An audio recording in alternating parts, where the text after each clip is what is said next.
नमस्कार, किसान समाचार में आपका स्वागत है। मैं हूं रेशमा आपके साथ। आइए नजर डालते हैं इस वक्त की हेडलाइंस पर।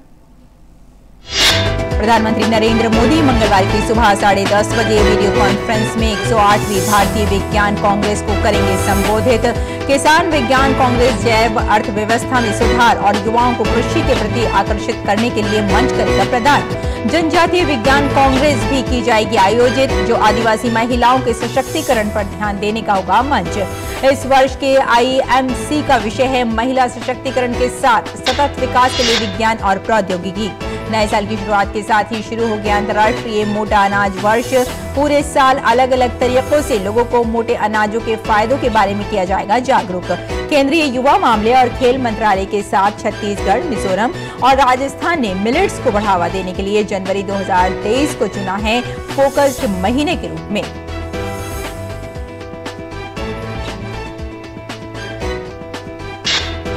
छत्तीसगढ़ के कवर्धा में अप्रैल से एथेनॉल प्लांट हो जाएगा शुरू। PPP मॉडल से बनने वाला ये राज्य का पहला होगा एथेनॉल प्लांट में शुरुआत में प्रतिदिन 80 किलोलीटर बनने लगेगा एथेनॉल। गन्ने के रस से और ऑफ सीजन में मोलासिस से बनेगा एथेनॉल।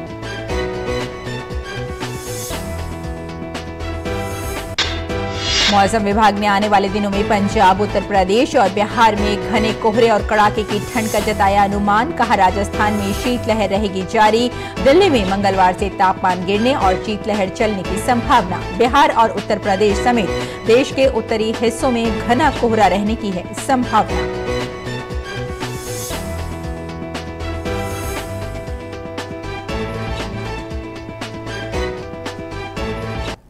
और अब समाचार विस्तार से। प्रधानमंत्री नरेंद्र मोदी कल सुबह 10:30 बजे वीडियो कॉन्फ्रेंस के माध्यम से 108वीं भारतीय विज्ञान कांग्रेस को संबोधित करेंगे। इस वर्ष के IMC का मुख्य विषय महिला सशक्तिकरण के साथ सतत विकास के लिए विज्ञान और प्रौद्योगिकी है। इस आयोजन के दौरान सतत विकास, महिला सशक्तिकरण और इसे प्राप्त करने में विज्ञान और प्रौद्योगिकी की भूमिका के मुद्दों पर चर्चा की जाएगी। प्रतिभागी महिलाओं को STEM, विज्ञान, प्रौद्योगिकी, इंजीनियरिंग, गणित, शिक्षा, अनुसंधान के अवसरों और आर्थिक भागीदारी तक समान पहुंच प्रदान करने के तरीके खोजने के प्रयासों के साथ साथ शिक्षण, अनुसंधान और उद्योग के शीर्ष क्षेत्रों में महिलाओं की संख्या बढ़ाने के तरीकों पर चर्चा और विचार विमर्श करेंगे। विज्ञान और प्रौद्योगिकी में महिलाओं के योगदान को प्रदर्शित करने के लिए एक विशेष कार्यक्रम भी आयोजित किया जाएगा, जिसमें प्रसिद्ध महिला वैज्ञानिकों के व्याख्यान भी होंगे। ISC के साथ साथ कई अन्य कार्यक्रम भी आयोजित किए जाएंगे। बच्चों के बीच वैज्ञानिक रुचि और स्वभाव को प्रोत्साहित करने में मदद करने के लिए बाल विज्ञान कांग्रेस का भी आयोजन किया जाएगा। किसान विज्ञान कांग्रेस जैव अर्थव्यवस्था में सुधार और युवाओं को कृषि के प्रति आकर्षित करने के लिए एक मंच प्रदान करेगी। जनजातीय विज्ञान कांग्रेस भी आयोजित की जाएगी, जो आदिवासी महिलाओं के सशक्तिकरण पर ध्यान देने के साथ साथ स्वदेशी प्राचीन ज्ञान प्रणाली और परंपरा को वैज्ञानिक तरीकों से दर्शाने के लिए एक मंच होगा।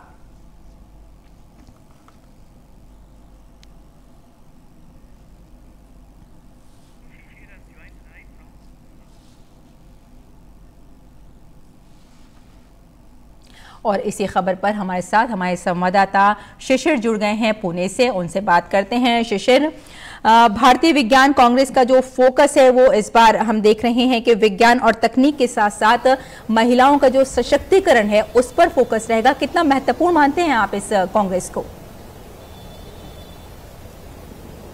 बिल्कुल, देखिए हर साल अगर देखा जाए तो इस प्रकार से साइंस कांग्रेस का आयोजन होता है, अलग अलग शहरों में होता है। प्रमुख अगर देखा जाए तो उसका एक उद्देश्य होता है किस प्रकार से विज्ञान को जो है समाज में और खास तौर पर अलग अलग क्षेत्रों में आगे किस प्रकार से बढ़ाया जाए। क्योंकि विज्ञान अगर साथ में होगा तो जाहिर सी बात है, हम बात करें विकास की तो विकास भी साधा जा सकता है।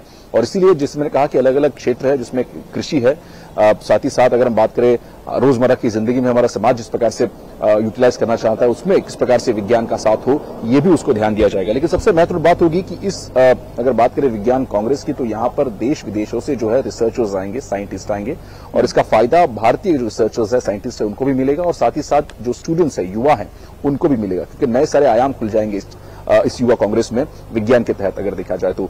दूसरी महत्वपूर्ण बात इसमें है कि अलग अलग पहलू होते हैं विज्ञान कांग्रेस में, अलग अलग सेशंस होते हैं जिसके जरिए जो है जो विषय अलग अलग विषय उसके ऊपर जो है बातचीत यहां पर होती है।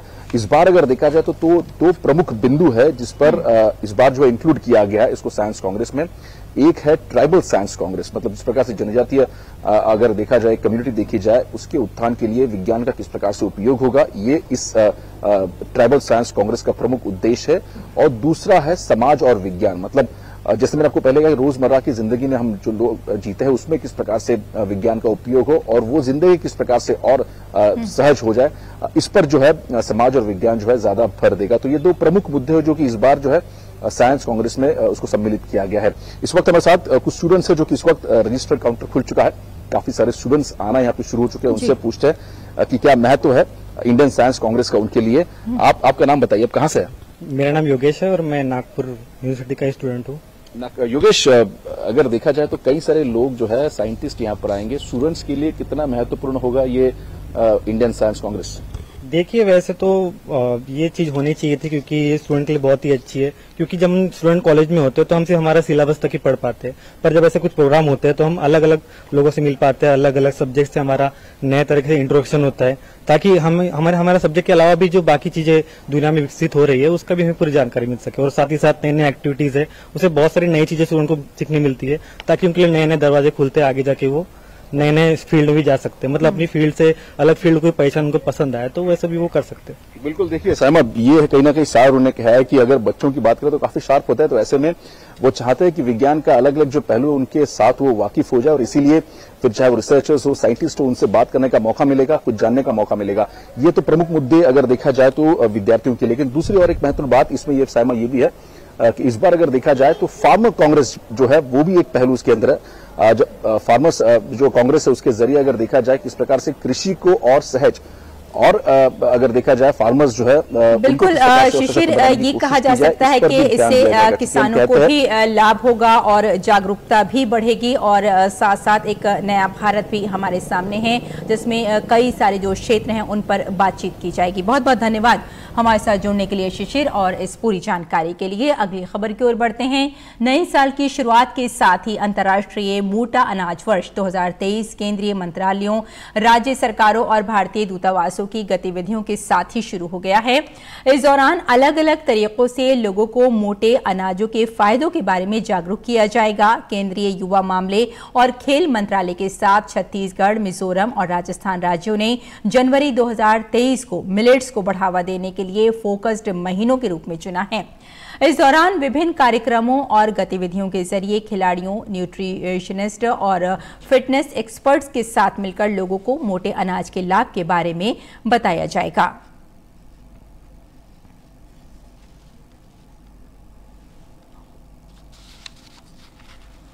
प्रधानमंत्री नरेंद्र मोदी की पहल और भारत सरकार के प्रस्ताव के बाद संयुक्त राष्ट्र ने 2023 को अंतर्राष्ट्रीय मोटा अनाज वर्ष घोषित किया था।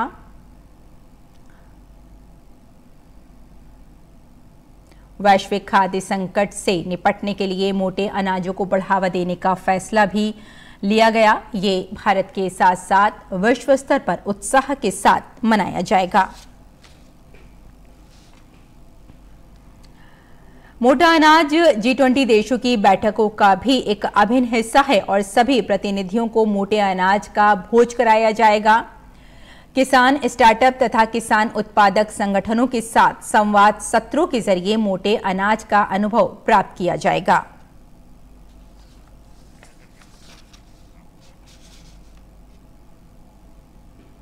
अंतर्राष्ट्रीय मोटा अनाज वर्ष 2023 को घोषित कर दिया गया है और इसी पर हमारे संवाददाता ओपी यादव हमारे साथ जुड़ गए हैं।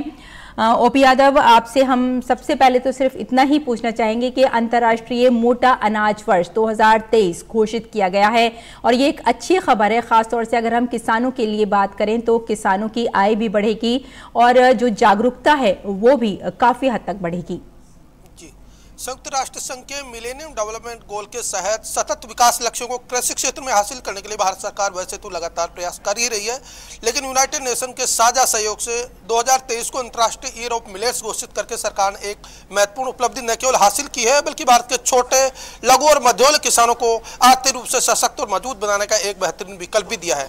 और इसी क्रम में ये पूरे साल भर न केवल अंतर्राष्ट्रीय पोषक अनाजों को लेकर कार्यक्रम आयोजित किए जाएंगे, बल्कि किसानों की थाली तक और किसानों के जरिए विदेशी मेहमानों की थाली तक के पोषक अनाज किस तरह मूल्य संवर्धन के जरिए पहुंचे, इसके भी एक रणनीति के तहत कार्यक्रम चलाए जाएंगे।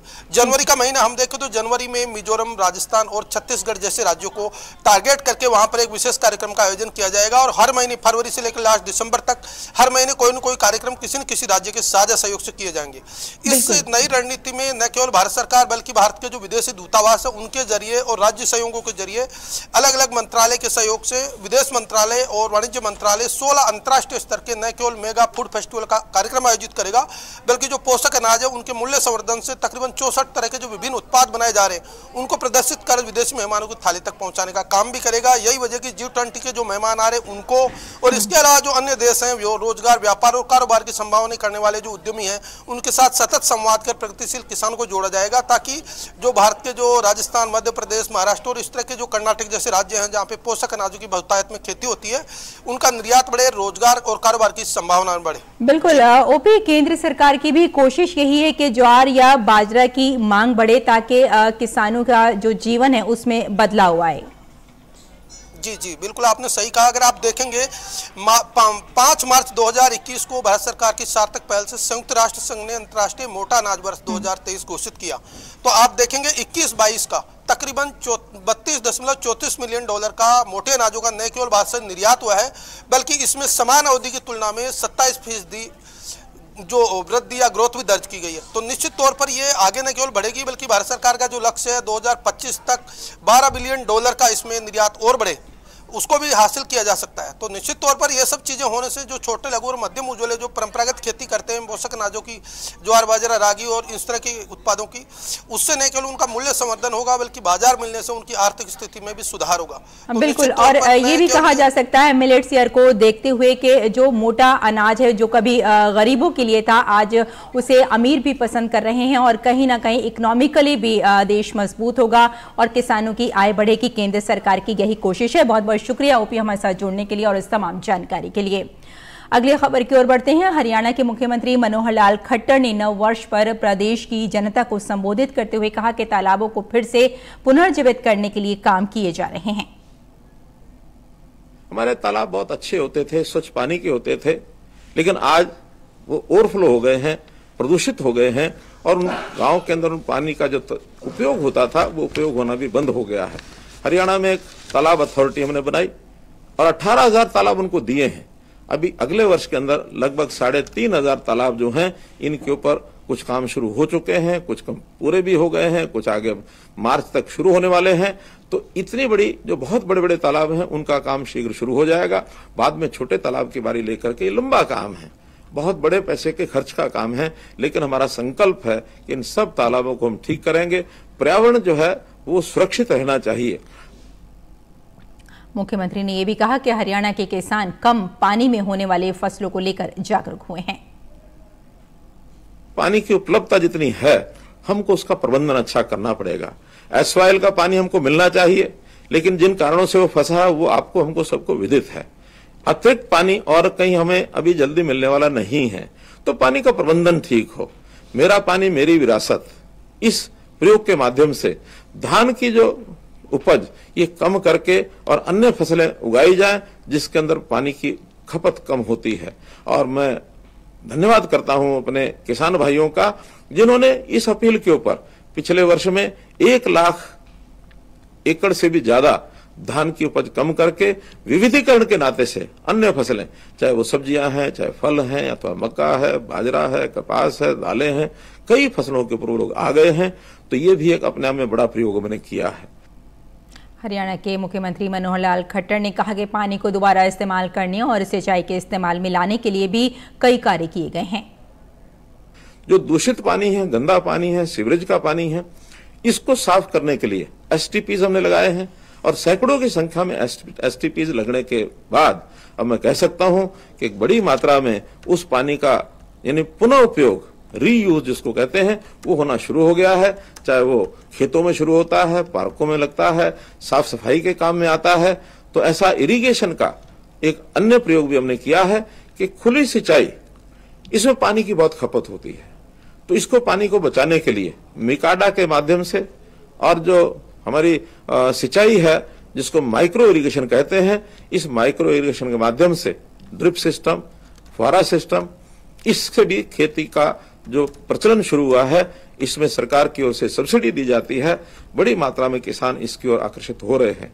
तो पानी की बचत, पानी साफ करके उसका दोबारा उपयोग करना, पानी का प्रबंधन, ये सब चीजें हम लेकर के आ रहे हैं ताकि हर खेत को पानी हम दे सके सिंचाई, और हर परिवार में उसकी जितनी आवश्यकता है पानी की पीने के अथवा अन्य उपयोग के लिए, वो सब हम पहुंचा सकें। इसलिए पानी का भी हम व्यवस्था इस नाते से कर रहे हैं। और छत्तीसगढ़ के कवर्धा में इस साल अप्रैल से एथेनॉल प्लांट शुरू हो जाएगा। PPP मॉडल से बनने वाला ये राज्य का पहला एथेनॉल प्लांट होगा।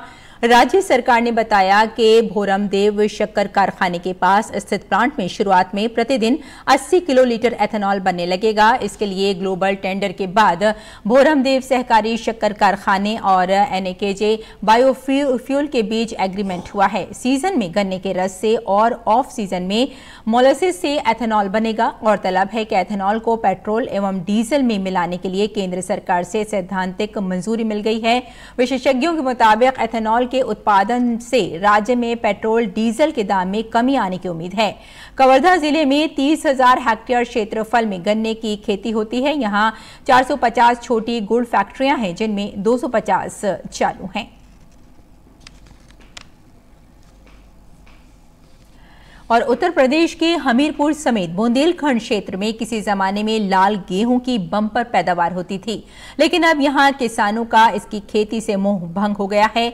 कम पानी और बिना रासायनिक उर्वरक से पैदा होने वाला लाल गेहूं इस क्षेत्र से गायब हो चुका है। किसानों ने इसकी जगह पर अब विभिन्न प्रजाति के गेहूं की खेती का दायरा बढ़ाया है। इस बार 1.29 लाख हेक्टेयर में गेहूं की बुआई की गई है। रबी की फसलों में कुछ दशक पहले किसानों की लाल गेहूं की खेती पहली पसंद थी। उबड़ खाबड़ जमीन में पैदा होने वाला लाल गेहूं पेट संबंधी बीमारी के लिए रामबाण कहा जाता है। इसकी खेती भी कम खर्चे में होती है और बताया जाता है कि जुताई करके खेतों में लाल गेहूं के बीज डालने के बाद प्राकृतिक तत्वों की मदद से लाल गेहूं की फसल खेतों में लहला जाती है। इसकी बम्पर पैदावार के लिए सिर्फ एक पानी की ही जरूरत होती है। कुरारा क्षेत्र के राजेश सिंह और पंकज सिंह ने बताया कि 3 दशक पहले क्षेत्र में किसान लाल गेहूं की पैदावार बड़े पैमाने पर करते थे, लेकिन उपज कम मिलने के कारण अब किसान इसकी जगह पर ज्यादा उपज देने वाली गेहूं की फसलें करते हैं। उप निदेशक कृषि ने बताया कि हमीरपुर समेत बुंदेलखंड क्षेत्र में इस बार करण वंदना प्रजाति की गेहूं की खेती किसानों ने शुरू की है। कहीं कहीं PBW 347 HB 2359 प्रजाति के गेहूं की बुआई किसानों ने की है। इस बार जिले में 1.29 लाख हेक्टेयर क्षेत्रफल में गेहूं की बुआई हुई है, जो लक्ष्य से 30,000 ज्यादा है। लाल गेहूं की खेती से उपज न के बराबर होती है, लेकिन इस प्रजाति के गेहूं की खेती में 1 हेक्टेयर क्षेत्रफल में 50 क्विंटल से अधिक उपज होती है। मटर और चने की फसल का रकबा भी घटा है।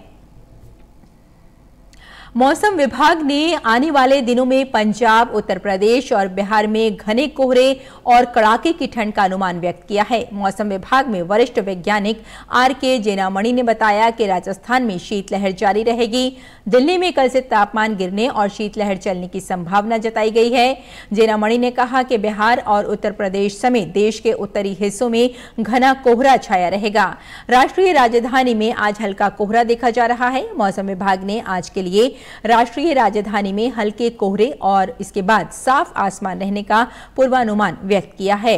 वहीं घने कोहरे के कारण विजिबिलिटी घट गई है, जिसकी वजह से दर्जनों ट्रेनें लेट चल रही हैं। ट्रेनों को लेट होने से लोगों को स्टेशनों पर दिक्कतों का सामना करना पड़ रहा है। वहीं उड़ान सेवाओं पर भी प्रतिकूल असर पड़ रहा है।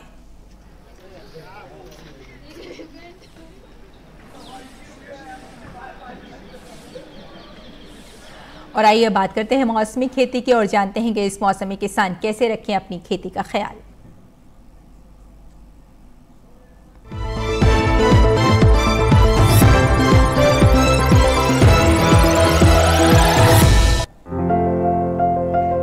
मध्य प्रदेश में गेहूं की बुआई करें, गेहूं के खेत में जरूरी उर्वरक डालें। गेहूं के खेत में सिंचाई कर सकते हैं। गेहूं के खेत से खरपतवार भी निकालें। किसान काबुली चने की बुआई कर सकते हैं। काबुली चने के खेत से घास फूस निकाल ले। साथ ही मूंग भी बोए। मूंग के खेत से खरपतवार निकाल सकते हैं। यहाँ तिल के खेत से घास फूस निकाल ले। तिल के खेत में पर्याप्त नमी बनाए रखें। इसके अलावा गन्ने की बुआई के लिए समय उचित है। मध्य प्रदेश में सरसों के खेत से खरपतवार निकाल ले। सरसों के खेत में पर्याप्त नमी बनाए। अभी बैंगन के खेत में जरूरी उर्वरक का इस्तेमाल करते रहे। छत्तीसगढ़ में धान के खेत में पर्याप्त नमी बनाए रखें। किसान गेहूं के खेत में सिंचाई कर सकते हैं। वहीं सरसों के खेत में निराई कर ले। इसके साथ ही मटर के खेत में निराई करते रहें। मटर के खेत में सिंचाई भी कर ले। यहाँ के किसान मूंग के खेत में निराई कर सकते हैं। मूंग के खेत में सिंचाई भी करें। मूंग के खेत में पर्याप्त नमी बनाए रखें। छत्तीसगढ़ में टमाटर के खेत में जरूरी उर्वरक डालें। साथ ही टमाटर की रुपाई करें। वहाँ भिंडी के खेत में जरूरी उर्वरक का प्रयोग कर ले। इस समय बैंगन की रुपाई भी करते रहे। यहीं फूल गोभी और पत्ता गोभी की रुपाई कर ले। छत्तीसगढ़ में मक्के के खेत से घास फूस निकाल सकते हैं।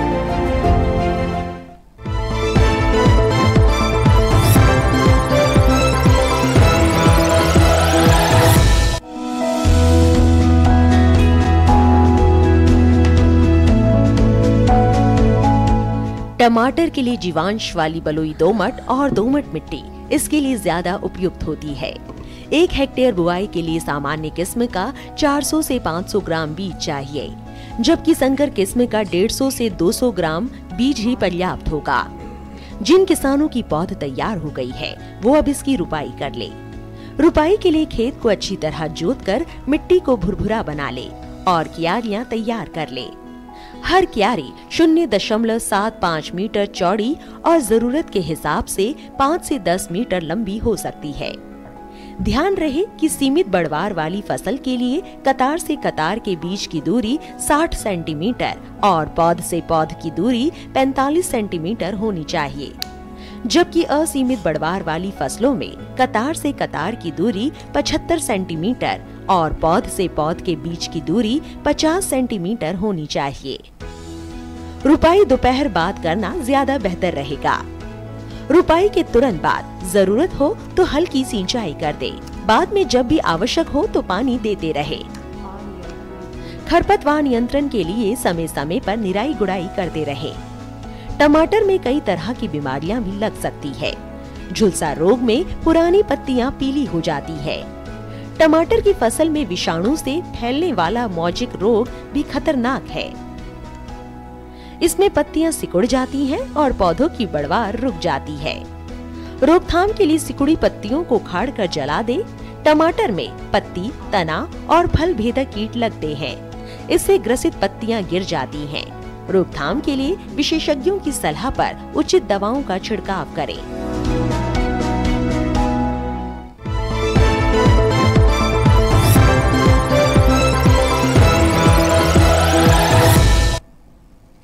और खेती किसानी के साथ साथ आइए नजर डाल लेते हैं कुछ और महत्वपूर्ण खबरों पर। खास खबर में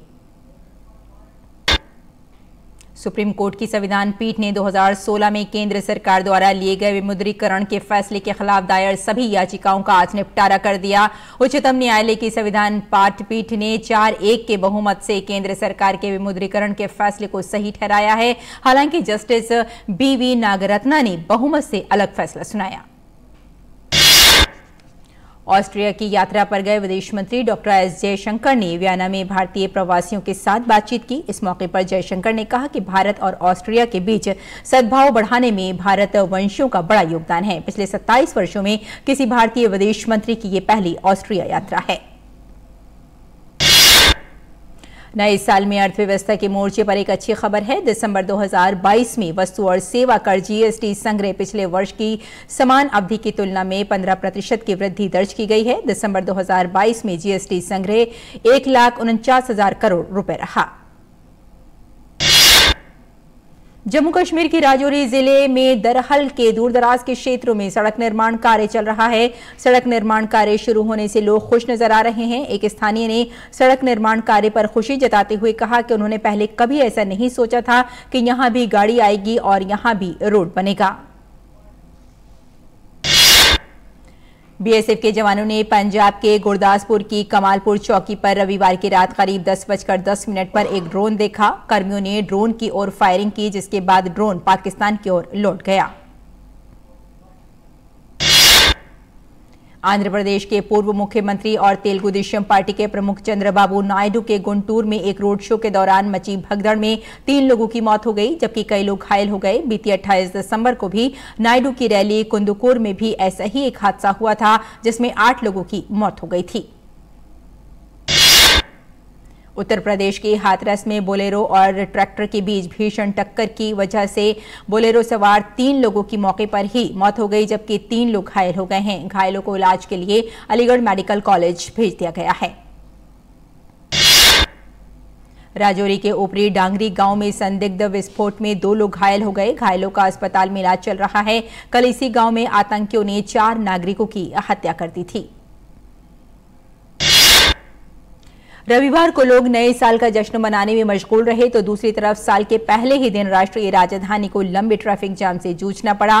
कनॉट प्लेस और इंडिया गेट समेत राजधानी में कई स्थानों पर वाहन चालक देर रात तक ट्रैफिक जाम में फंसे रहे। गौरतलब है कि कनॉट प्लेस और इंडिया गेट पर हजारों लोग नए साल का जश्न मनाने पहुंचे थे। तो किसान समाचार में फिलहाल इतना ही। अनुमति दी, नमस्कार।